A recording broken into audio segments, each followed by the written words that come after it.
Hello and welcome to another episode of the Global World Vision. I'm Satish Rai, and once again I've got international guest over here, Ashwini Ji. Welcome to the program. Thanks, Satish ji, and it's a pleasure to be here on this program. And in the last episode, we talked about Gilmeet and discovering Indian roots. But today we are going to talk about another very, very important issue, which is about Vedas. Is based in Vedas. But today you are representing the International Foundation for Vedic Science. Ashwini, briefly tell us about your organization, what it is, where it is. Well, the International Foundation for Vedic Science is based in Canada, and we formed this organization because we felt that there was a lack of lack of information that's science-based from the Vedas, and our aim was to present this in simple English language for especially for our youths, because they are the ones that will have to carry the torch on this branch of knowledge. Yes, being born in a Arya Samaji family, we were taught very early in our age that all sorts of knowledge is from Vedas, and at that time we thought it was just a saying. Mm-hmm. And then we didn't pay a lot of attention to that until very recently, when we started to research on the ancient history or the Aryan history, which led to the Vedas, because that's where the Vedas came from, and that's what I have read. You may have another version of it, but in a presentation which we're going to talk about, you did mention that the Vedas is about 10,000 years old, and that's what I have learned as well. No, actually, the Vedas are 1.96 billion years old. Yeah, I meant the written part of it. Well, yes, the written part came much later, because all knowledge at that time was handed down orally. Yes. Okay, it's only recently that it became available in written form. Yes, and there's a lot to talk about Vedas. The main thing is now with the new government in India, there's a lot of emphasis on study of Vedas.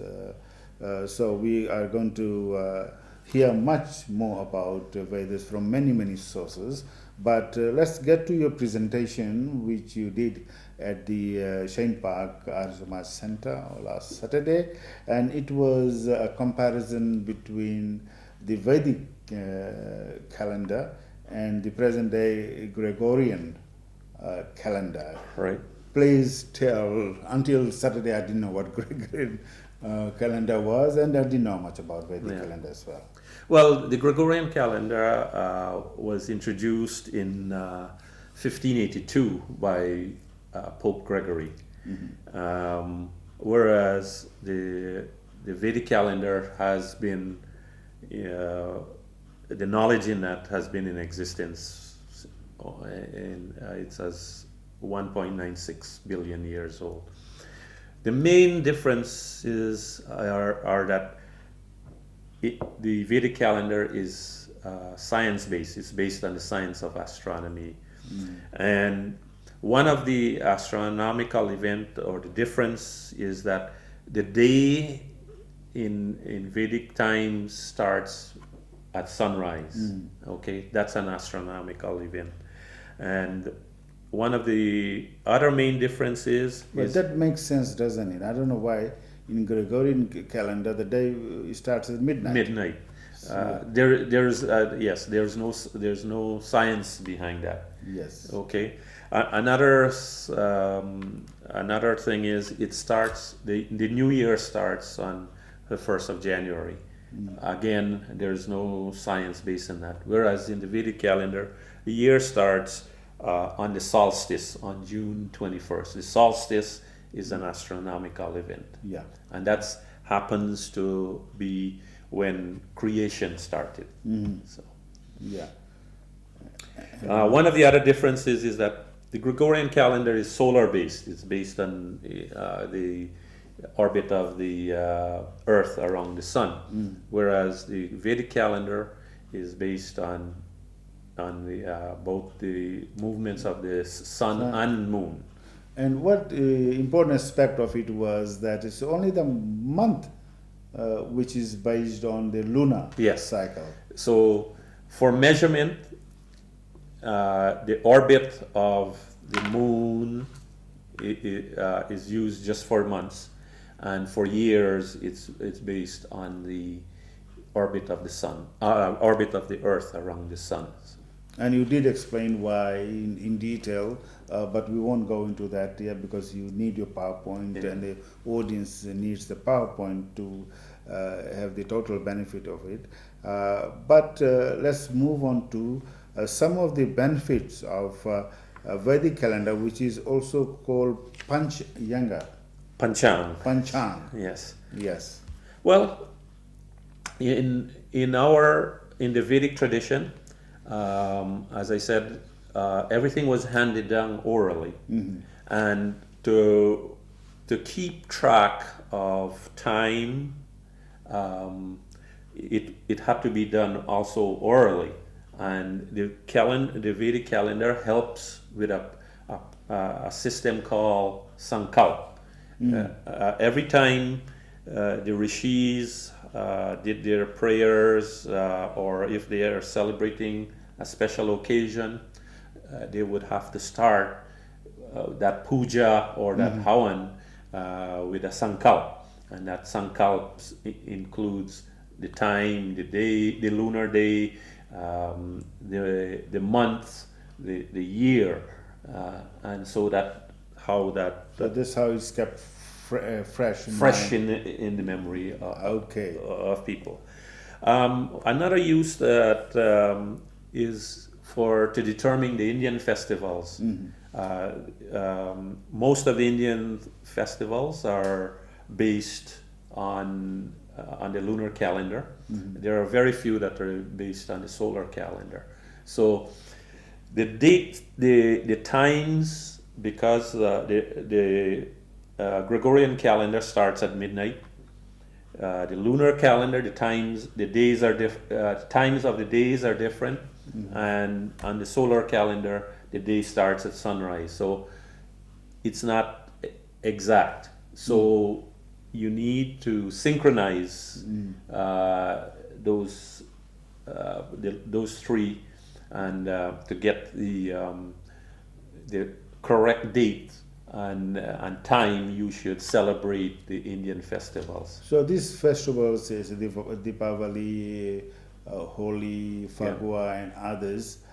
They are determined on Indian time in India, and then do we in the diaspora we follow that, or do we calculate, say, in Guyana, in Fiji differently, or do we follow the Indian time?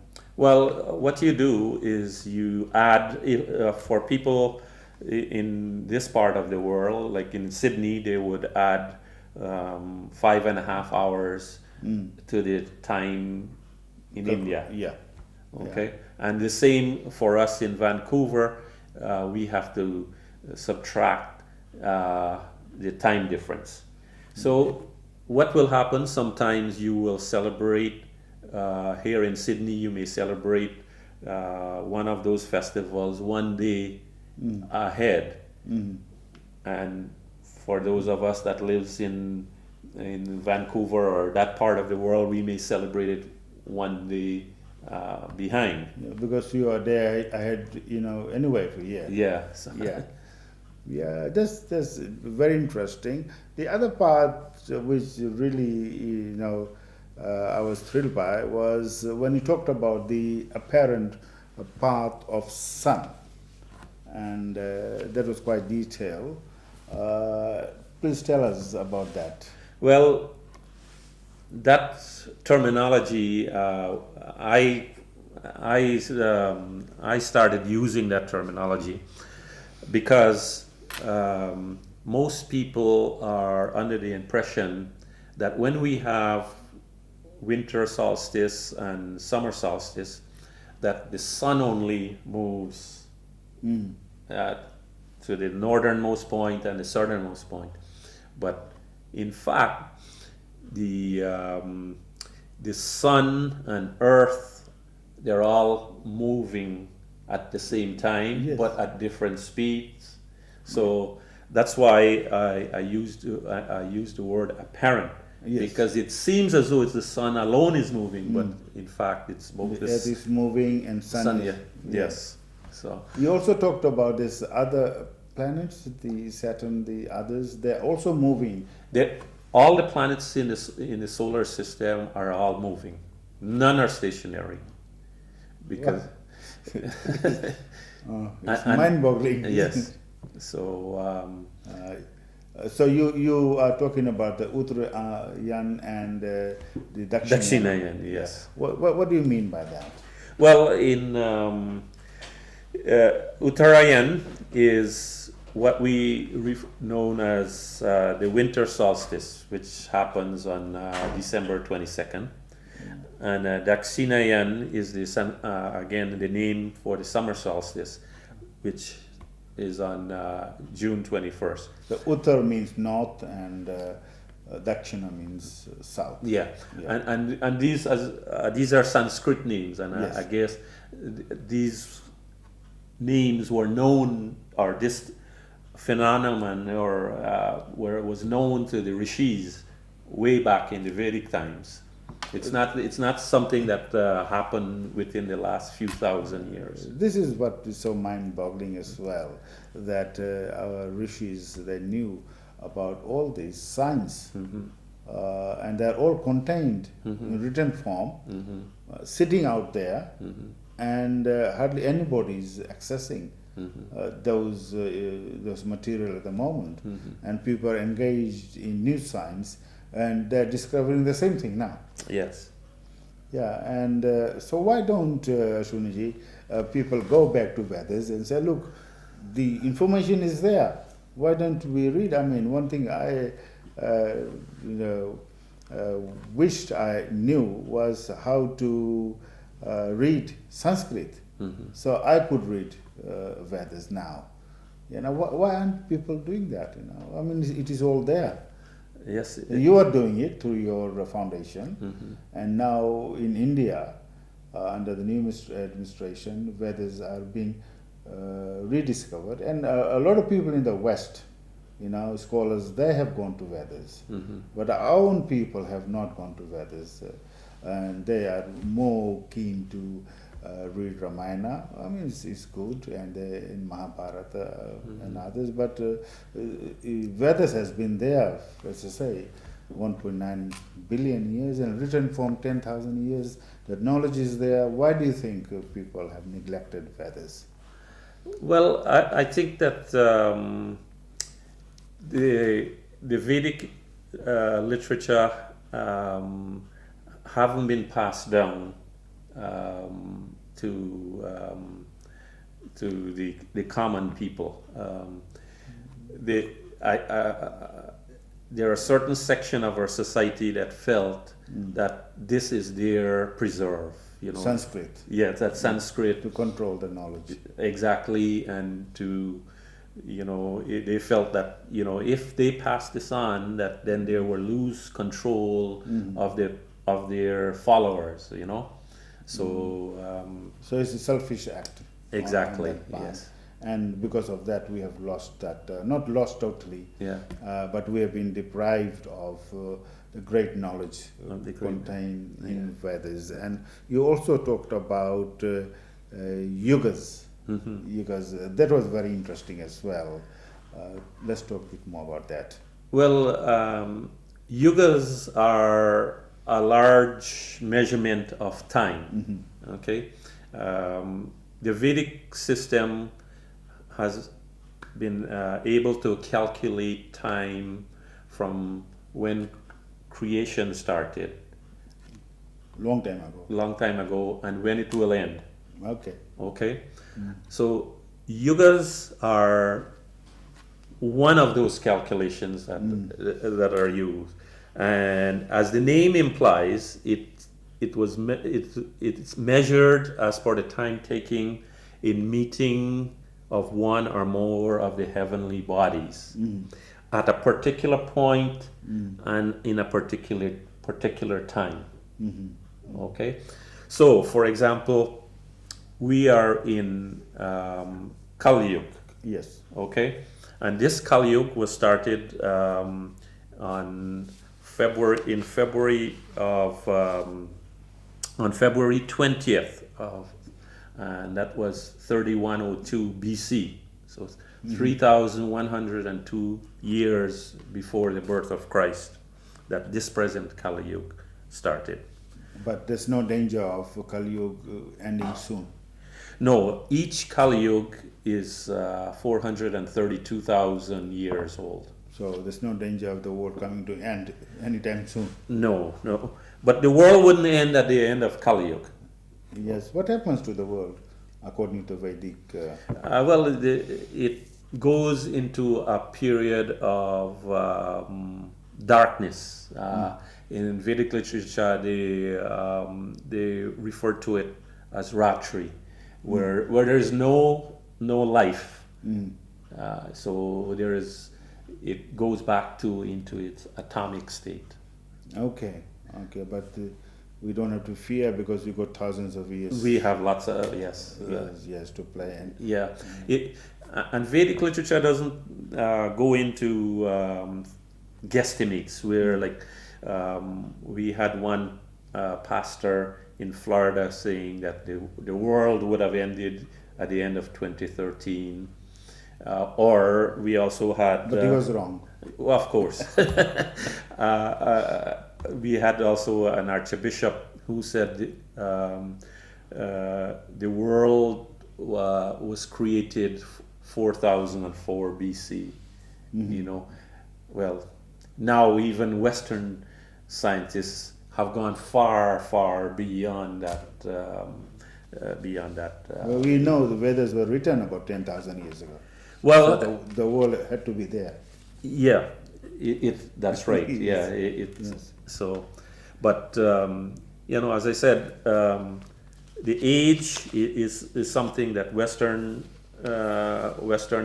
astronomers are getting close to. I have an article here of some good work that's being done right here in Australia, in Canberra. This is an article that I saw in a newspaper, and it says Australian astronomers say they found the oldest star ever recorded. Okay. And they said that this star is 13.6 billion years old, making it the most ancient star ever recorded. And that was written on 11th of February to 2014. 2014. This is the article over here. So they are, even in Australia, they're catching up on the information which is already contained in the Vedas. Yes. Yeah, I mean, it's a very interesting subject, and once again, Ashwini, we're coming to the end of this presentation. We may, once we go back to Canada, we can continue this online conversation through Skype. Okay. And we'll talk more about it as we go along on the common issues we are involved in, and about the tracing your roots, and on Vedas. I'm personally very interested in the information contained in the Vedas, and especially what you presented. But before we end, do you want to say anything else to our viewers? Well, our foundation is more working on the scientific aspect of Vedas. This one, Veda, I don't know which one, is focuses on science. Is Rig, Well, they all focus on science Yes. In different ways, but overall, there's a scientific component to Vedas. It's not only a book of religious learning. So that's what we focus on. the Vedas are not religious anyway. No, right. It tells us how we should live. It's a book on the way of life. Yes, exactly. So we, as far as the calendar and other scientific articles are concerned, we have been doing this now since 2001. Okay. If there are any interest in any particular branch of science, whether it's maths or physics, I can certainly facilitate getting any information out there. We work with some scholars. We have one particular, Dr. Ravi Prakash Arya, we work with in India. We have some others, so we can certainly try and get any information. And they can contact you via your email? Yes, they can contact me via Ashwini, ASHWINI, _ Kumar, KUMARR, that's 2 R's at the end, at hotmail.com.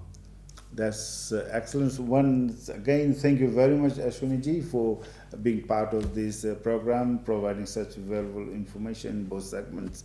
And as said, we'll try to have Skype interviews once you return. But you are here for next few days. Please enjoy Sydney as much as you can. Well, thank you very much. And we have done some sightseeing. This is my first time here in the Southern Hemisphere, so I'm enjoying my visit. And thanks to a lot of people like yourself who have been very welcoming. It's a great pleasure, Ashwini ji. And now it's the end of the segment. It's goodbye from Satish Rai.